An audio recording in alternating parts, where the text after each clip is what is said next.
మీ business ఏదైనా మీ ఊర్లో promotion చేయాలంటే అది సుమన్ టీవీతోనే సాధ్యం. ఇప్పుడే సంప్రదించండి. టీటీడీలో కల్తీ నెయ్యి వ్యవహారం ఏపీ ప్రభుత్వానికి సంబంధించి సిట్ ఏర్పాటు చేశారు.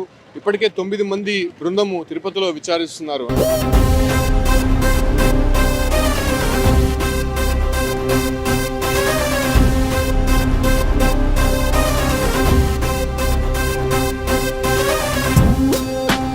అంటే 3 రోజుల పాటు విచారించినటువంటి సిట్ బృందము రేపు ఎల్లుండిలోగా ప్రభుత్వానికి నివేదిక ఇవ్వబోతున్నారు. ముఖ్యంగా సర్వశ్రేష్ఠి త్రిపాఠి చీఫ్గా వ్యవహరించబోతున్నారు. దాంతోపాటు కూడా గోపీనాథ్ జెట్టి, హర్షవర్ధన్ రాజు ఇద్దరు ఐపీఎస్ అధికారులతో పాటు మిగతా 6 మంది పోలీస్ అధికారులు కూడా ఈ సిట్ బృందంలో ఉన్నారు. అంటే వీళ్ళు 3 బృందాలుగా విడిపోయారు. ఒకటి నెయ్యి కొనుగోలుకి సంబంధించి అప్పుడు ఎలా ప్రాసెస్ జరిగింది, ఎవరి ఆధ్వర్యంలో ఈ టెండర్ పాడారు, ఆ టెండర్ని పూర్తిగా ఇన్ఫ్లుయెన్స్ చేయడం కాకుండా ఆ టెండర్కి ప్రాముఖ్యత ఇవ్వడానికి కారణాలు ఏవి, అదే రకంగానే దిండిగల్లో ఉన్నటువంటి ఏఆర్ డైరీస్కి సంబంధించినటువంటి వ్యవహారాలు కొనుగోలు ఎలా జరిగాయి, దాంతోపాటు కూడా ఆ ఒక డైరీలో అక్కడ తయారు చేసేటువంటి నెయ్యి కావచ్చు, లేదంటే వచ్చేటువంటి ముడి సరుకులకి సంబంధించి ట్రాన్సాక్షన్స్ ఎలా ఉన్నాయి, దాంతోపాటునే లడ్డు పోటుకు సంబంధించినటువంటి సిబ్బంది ఏం చెప్పబోతున్నారు. అంటే శ్రీ వైష్ణవులు ఆధ్వర్యంలోనే లడ్డు తయారీ అనేది జరుగుతూ ఉంటుంది.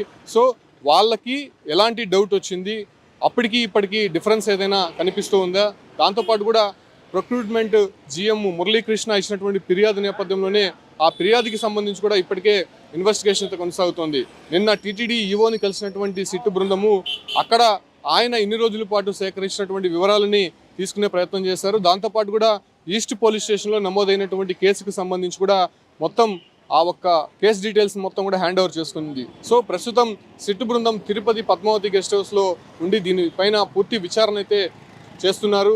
అయితే ప్రస్తుతం ఈ నెయ్యి గోడానికి సంబంధించి తిరుపతిలో ఉన్నటువంటి నెయ్యి గోడాము, అదే రకంగానే మిగతా ముడి సరుకులకు సంబంధించి ఇదే ప్రాంతంలోనే నిల్వ ఉంచుతారు. ఇక్కడ నుంచి శాంపుల్స్ తీసుకుంటారు. శాంపుల్స్ తీసుకున్న తర్వాత కంప్లీట్గా శాంపుల్స్ ఓకే అయిన తర్వాతనే ఇక్కడ నుంచి తిరుమలకి పంపిస్తూ ఉంటారు. సో ఆ రకంగా ఇక్కడే స్టోరేజ్ చేసినటువంటి నెయ్యికి సంబంధించి ఇక్కడ చిన్నపాటి ల్యాబ్ ఉంటుంది. ఆ ల్యాబ్లో అంటే ఫార్మల్గా చెక్ చేసే ప్రయత్నం చేస్తూ ఉంటారు. అంటే నెయ్యిలో ఉన్నటువంటి పర్సంటేజ్ అంతా, దానికి సంబంధించినటువంటి ప్రస్తుతం రిపోర్ట్స్ ఎలా ఉన్నాయో ఫండమెంటల్గా దీన్ని ఇక్కడ చెక్ చేసిన తర్వాత తిరుమలకి పంపిస్తూ ఉంటారు. తిరుమలలో మళ్ళీ లడ్లు వినియోగానికి కావచ్చు, లేదంటే స్వామివారి కైంకర్యాలకి సంబంధించి ఆ నెయ్యిని వినియోగిస్తూ ఉంటారు. అయితే ప్రస్తుతం దుమారం రేగినటువంటి ఈ కల్తీ నెయ్యి వ్యవహారానికి సంబంధించి ప్రతిష్టాత్మకంగా రాష్ట్ర ప్రభుత్వం కూడా తీసుకుంది. మనం ఇక్కడ చూడొచ్చు.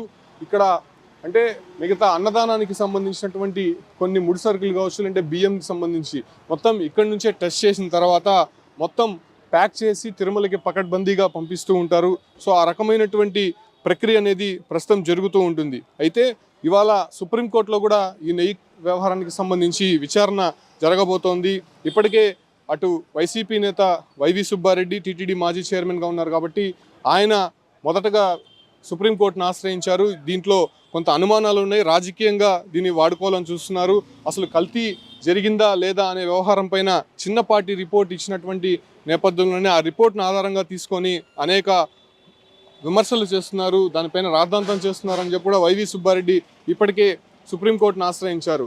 దాంతోపాటు కూడా సుబ్రహ్మణ్య స్వామి, బీజేపీ నేత సుబ్రహ్మణ్య స్వామి కూడా ఈ కల్తీ నెయ్యి వ్యవహారానికి సంబంధించి నిగ్గు తేల్చాలని చెప్పి కూడా ఆయన కూడా ఆశ్రయించడం జరిగింది. దాంతోపాటు కూడా ఒక సందీప్ అనేటువంటి మీడియా ప్రతినిధి కూడా ఆశ్రయించడం జరిగింది. సో ఈ ముగ్గురు ఇచ్చినటువంటి పిటిషన్ల నేపథ్యంలోనే ఇవాళ సుప్రీంకోర్టులో విచారణ చేయబోతున్నారు.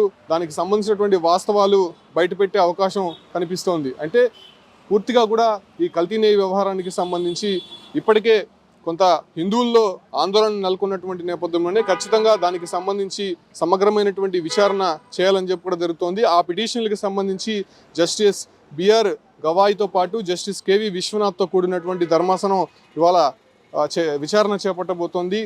లడ్డూలకు సంబంధించి అనిమల్ ఫ్యాట్తో పాటు కొంత అక్కడ ఉన్నటువంటి వెజిటేబుల్ ఫ్యాట్, ఫిష్ ఆయిల్ కూడా కలిసిందనేటువంటి ఆరోపణలు వినిపిస్తున్నటువంటి నేపథ్యంలోనే దానికి సంబంధించి నేషనల్ డైరీ డెవలప్మెంట్ బోర్డు కూడా ఇచ్చినటువంటి నివేదిక ప్రకారం ఖచ్చితంగా విచారణ చేయాల్సినటువంటి అవసరం ఉంది. మరోమారు టెస్ట్ చేసి దాంట్లో ఉన్నటువంటి వాస్తవాలను బయటపెట్టాలని చెప్పి కూడా ఇప్పటికే అనేక మంది పిటిషన్లు దాఖలు చేసినటువంటి నేపథ్యంలోనే 3 రోజుల పాటు సిట్టు బృందము ఇక్కడే విచారిస్తోంది.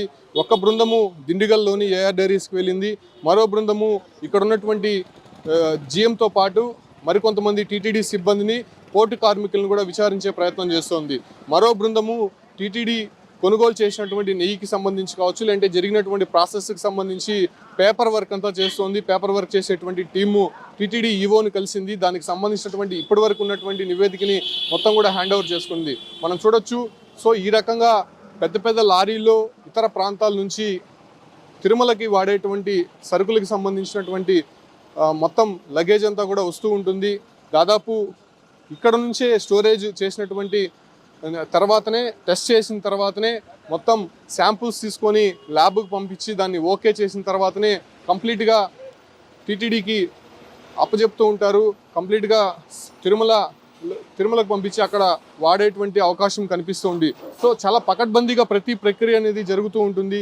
ఈ క్రమంలోనే నెయ్యి వ్యవహారానికి సంబంధించి ప్రస్తుతం దుమారం రేగుతున్నటువంటి నేపథ్యంలోనే ఇది నిజానిజాలు తేల్చానని చెప్పి రాష్ట్ర ప్రభుత్వం ఏర్పాటు చేసినటువంటి సిట్టు బృందము 3 రోజుల పాటు తిరుపతిలో విచారిస్తుంది. కాబట్టి సిట్టు బృందం ఎటువంటి నివేదిక ఇవ్వబోతోంది అనేటువంటి ఉత్కంఠ మాత్రం అందరిలో నెలకొందని చెప్పుకోవచ్చు. అయితే రేపటికి సిట్టు విచారణ అయితే పూర్తయ్యేటువంటి అవకాశం ఉంది. 3 రోజుల పాటు నిర్వహిస్తారని చెప్పి కూడా మొదట చెప్పారు. కాబట్టి ఈ 3 రోజుల విచారణలో ఎటువంటి విషయాలు బయటకు రాబోతున్నాయి, నిజంగా కల్తీ విషయం వాస్తవంగా జరిగిందా, లేకపోతే మరేదైనా ఉద్దేశంతో ఈ ఒక ఆరోపణలు చేస్తున్నారా, అసలు ఏఆర్ డైరీస్కి సంబంధించినటువంటి వచ్చిన ట్యాంకర్స్లో ఆ ఎన్డీడీబీ ఇచ్చినటువంటి రిపోర్ట్స్ ఎలా ఉన్నాయి, అది నిజంగా వాస్తవంగా జరిగిందా అనేటువంటి విషయాలు మాత్రం నిగ్గు తేల్చే ప్రయత్నం అయితే చేస్తున్నారు.